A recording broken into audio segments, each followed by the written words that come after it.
Hello, my sparkling scholars.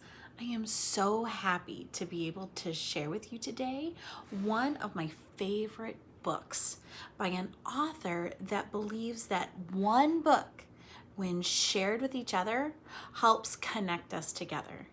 And so I am so excited to share just a little bit more about this book with you today. The author of our book is Kate DiCamillo, and she will challenge us and help us grow as we read her story together. I want you to think for a minute about some book series with me. I want you to close your eyes and I want you to think for just a minute about Dog Man or Diary of a Wimpy Kid, or maybe you've read the Dork Diaries series. Those authors and illustrators, they've used a lot of pictures to tell the story. And those books are called graphic novels. Well, the author of the story that I'm going to be sharing with you, Kate DiCamillo, she has blended poetry, a graphic novel, which means it's a book with a lot of pictures, and fictional fantasy all together in one amazing story. So, are you ready to see what it will be? This book is called Flora and Ulysses. And I'm going to read the little summary or the little preview on the back to you right now. The back of a book is a really great place to get a preview, like in the movies, of what the book is about, so you'll know whether it is something you would want to read or not. So we're going to go ahead and read that now. So on the back, it says, a superheroic tragic comedy from Kate DiCamillo. She is a natural-born cynic. He is an unassuming squirrel. Together, Flora and Ulysses will conquer villains, defend the defenseless, and protect the weak. Or something. Here's a picture. I'll do my best to show you pictures in this book, but because I'm recording, I can't get as close. So if you really want to see the pictures in the story, I recommend you go to your library, or you beg your mom and dad to order you a copy on Amazon or something, or check it out from your school library, and see if you can find a copy there so that you can enjoy the pictures. I'll do my best, but I can't promise that it's going to be as clear as you would like. So, it didn't really tell us very much, did it? It just says that together, Flora and Ulysses will conquer villains, defend the defenseless, and protect the weak, or something. And we know that there's a little girl named Flora and an unassuming squirrel named Ulysses. And that's about all we know. We don't know a lot. So, I didn't really tell us very much. And I don't want to give too much away, but let's just say that this story is about the superhero inside each one of us. Each one of us, we have a superhero inside, and that we can do more than we think we can. And also, this book, it's about a poetry-loving, Cheeto puff adoring, nutty little squirrel who will make us giggle and laugh. So, what do you think? Are you feeling excited to read this book with me? Or are you feeling a bit cynical? Huh? What's that mean? Well, I'm so glad you asked. Cynical is a word that we use to describe. Now remember, describe means to tell with detail, okay? So cynical is a word that we use to describe a person or a character in a story. A person who doesn't think positively, but instead they're like these negative little thinkers. They don't trust other people, and they think that people are always going to let them down. Somehow they're going to get disappointed, so why bother hoping? Okay? That's a cynic. You're cynical if you don't think a lot of positive things could happen to you. So, does this sound a little like you maybe? Just maybe? Are you connecting to this character just a little bit? Now remember, when I'm doing this, this is our connection signal. For those of you that may not know or need to be reminded, if you're thinking of something and you're like, oh yeah, that reminds me of something that I can relate to, that's our little secret signal, okay? So sometimes you'll see me doing that, and then that's what you know to mean that, okay? So the story that we're about to read is about one girl who is one of the most cynical people that I think I've ever met while reading a book.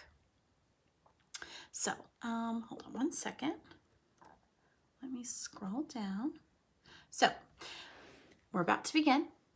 And what I'd like for you to do is I'd like for you to get comfy. I'd like for you to find a comfy spot. Maybe you're already as comfy as you could possibly be, but I want you to find a nice quiet spot, maybe on a sofa or a chair. Grab your earbuds if your brother or sister are playing their video games too loud, or if dad has Monday Night Football blasting across the house and you can't hear the latest episode, okay? And I want you to get real comfy and I want you to snuggle up as we begin the tale of Flora and Ulysses. So here we go. Here's the front cover once again.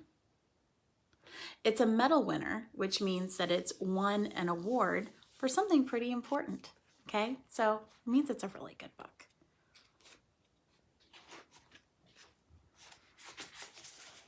In the Tickham kitchen, late on a summer afternoon, pay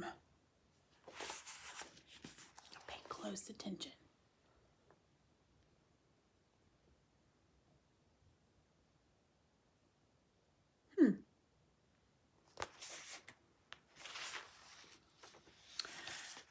Happy birthday to you. What's this, Donald? This is your birthday present. It is a Ulysses Super Suction Multi-Terrain 2000X. Happy birthday. It's a vacuum cleaner. It's a Ulysses 2000X. So here's the first part. We're in this frame right here. Yup, it's the crown jewel of vacuums. It features an extra long cord so that absolutely no mess, no dirt is ever out of your reach. It's indoor, outdoor. It goes everywhere and it does everything. Now notice, this character, is she paying any attention to him? Goody. You have to try it out. Turn it on. For heaven's sake, Donald. Please. Oh dear, he's begging her now. She's not too thrilled about the idea of getting a vacuum cleaner for her birthday. I don't know that I would be either. Uh-oh.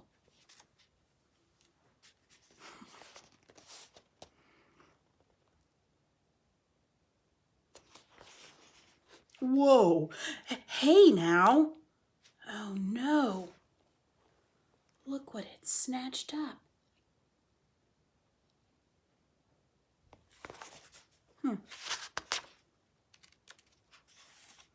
What in the world, Donald? It's multi-terrain. You should try it outside. And outside she went.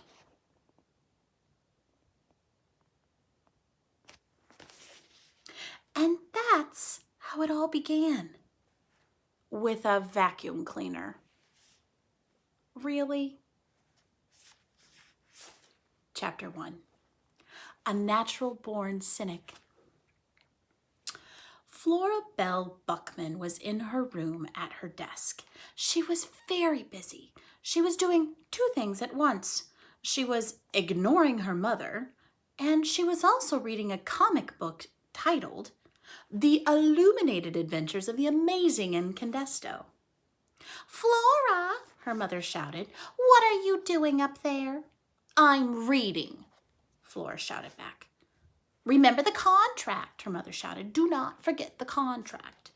At the beginning of summer, in a moment of weakness, Flora had made the mistake of signing a contract that she had said would work to turn her face away from the idiotic hijinks, means tricks, of comics and toward the bright light of true literature. Those were the exact words of the contract. They were her mother's words. Flora's mother was a writer. She was divorced, and she wrote romance novels. Talk about idiotic hijinks. Flora hated romance novels. Are you feeling that way? I'm feeling that way too. I hate romance, said Flora out loud to herself. She liked the way the words sounded. She imagined them floating above her head in a comic strip bubble. It was a comforting thing to have words hanging over her head, especially negative words about romance. Flora's mother had often accused Flora of being a natural-born cynic. Flora suspected that this was true. She was a natural-born cynic who lived in defiance of contracts. Here she is with her words over her head in a speech bubble, right there. Yep, thought Flora, that's me. She bent her head and went back to reading about the amazing incandesto. She was interrupted a few minutes later by a very loud noise. It sounded as if a jet plane had landed in the Tickums' backyard. Now remember, the Tickums are these people here. What the heck, said Flora. She got up from her desk and looked out the window and saw Mrs. Tickum running around the backyard with a shiny, oversized vacuum cleaner. It looked like she was vacuuming the yard. That can't be, thought Flora. Who vacuums their yard? Actually, it didn't look like Mrs. Tickum knew what she was doing. It was more like the vacuum cleaner was in charge, and the vacuum cleaner seemed to be out of its mind, or its engine, or something. A few bolts shy of a load, said Flora out loud, and then she saw that Mrs. Tickum and the vacuum cleaner were headed directly for a squirrel. Hey now, said Flora. She banged on the window. Watch out, she shouted. You're going to vacuum up that squirrel. She said the words, and then she had a strange moment of seeing them hanging over her head. You're going to vacuum up that squirrel. There's just no predicting what kind of sentences you might say, thought Flora. For instance, who would ever think you would shout, you're going to vacuum up that squirrel? It didn't make any difference, though. What word she said, Flora was too far away. The vacuum cleaner was too loud, and also clearly it was bent on destruction. This maleficence must be stopped, said Flora in a deep and super heroic voice. Pause.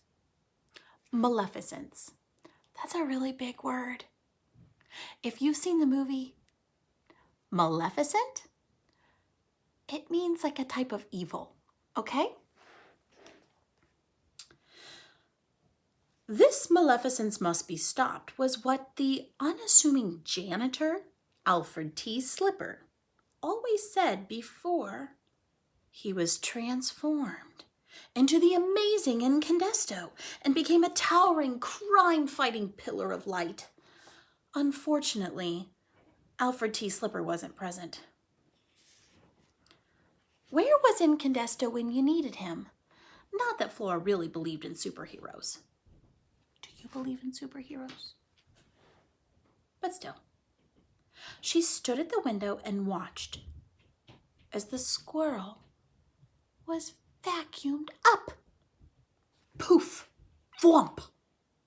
Holy Bagumba, said Flora. Oh dear. This picture. You see little Ulysses down there. Here's Flora looking out her window. She's reading her comic books.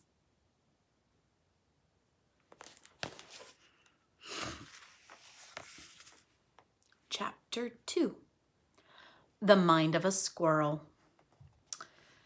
Not much goes on in the mind of a squirrel. Huge portions of what is loosely termed the squirrel brain are given over to one thought: food.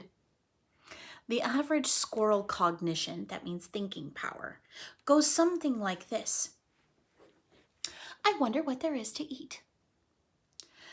This thought is then repeated with small variations. For example, where's the food? Man, I sure am hungry. Is that a piece of food? And there are more pieces of food, some 6,000 or 7,000 times a day. All of this is to say that when the squirrel in the Tickums' backyard got swallowed up by the Ulysses 2000X, there wasn't a lot of terribly profound thoughts going on through his head. As the vacuum cleaner roared toward him, he did not, for instance, think, here at last is my fate come to meet me. He did not think, oh, please give me one more chance and I will be good. Is he a good squirrel? I don't know. I'm starting to wonder. What he thought was, man, I sure am hungry. And then there was a terrible roar, and he was sucked right off his feet. At that point, there were no thoughts in his squirrel head, not even thoughts of food. No thoughts in his head. What are you thinking? Tell me what you're thinking. Yeah. No thoughts in his head. Not even thoughts of food, which is what squirrels mostly think about. Chapter 3. The Death of a Squirrel.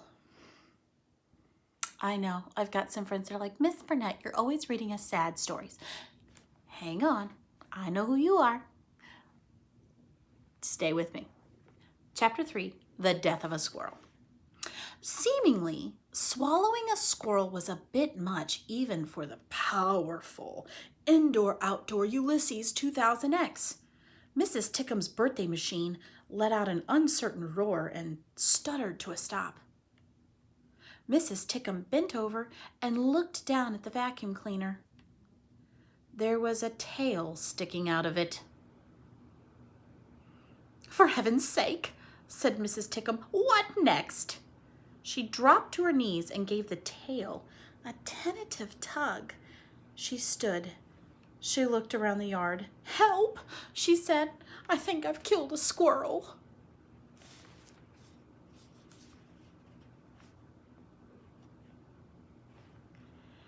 Chapter 4. A surprisingly helpful cynic. Flora ran from her room. She ran down the stairs. As she ran, she thought, for a cynic, I am a surprisingly helpful person. She went out the back door. Her mother called to her. She said, where are you going, Flora Belle? Flora didn't answer her. She never answered her mother when she called her Flora Belle. Sometimes she didn't answer her mother when she called her Flora either. Have you ever done that? I've got some boys. I'm pretty sure they do that too. Flora ran through the tall grass and cleared the fence between her yard and the Tickums in a single bound.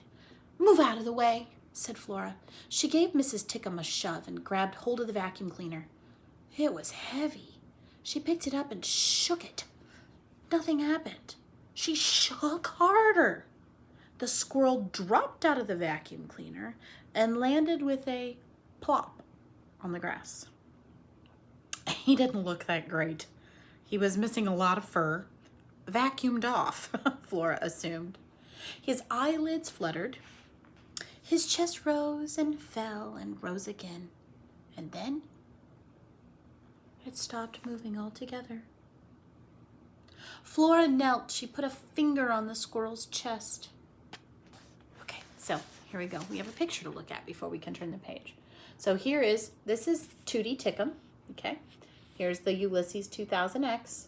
And down below, you'll see Flora helping this squirrel. Right here, you'll see he has no fur.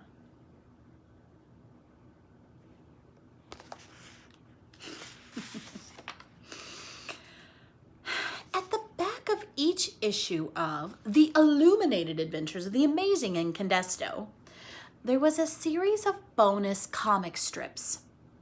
One of Flora's very famous bonus comics was entitled, Terrible Things Can Happen to You. As a cynic, Flora found it wise to be prepared. Who knew what horrible, unpredictable thing would happen next? Terrible things can happen to you, detailed what action to take if you inadvertently consumed plastic fruit. Who would accidentally eat a piece of plastic fruit? This happened more than you would suppose. Some plastic fruit was extremely realistic looking. How to perform the Heimlich maneuver on your elderly Aunt Edith if she choked on a stringy piece of steak at an all-you-can-eat buffet.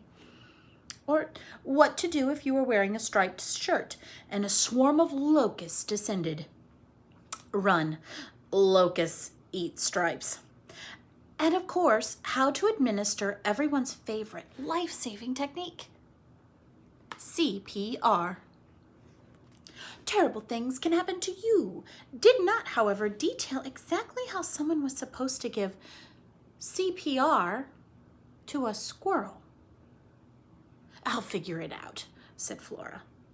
What will you figure out? Said Mrs. Tickum. Flora didn't answer her. Instead, she bent down and put her mouth on the squirrel's mouth. It tasted funny. If she were forced to describe it, she would say that it tasted exactly like squirrel. Fuzzy, damp, slightly nutty. Have you lost your mind? Said Mrs. Tickum. Flora ignored her. She breathed into the squirrel's mouth. She pushed down on his small chest. She started to count.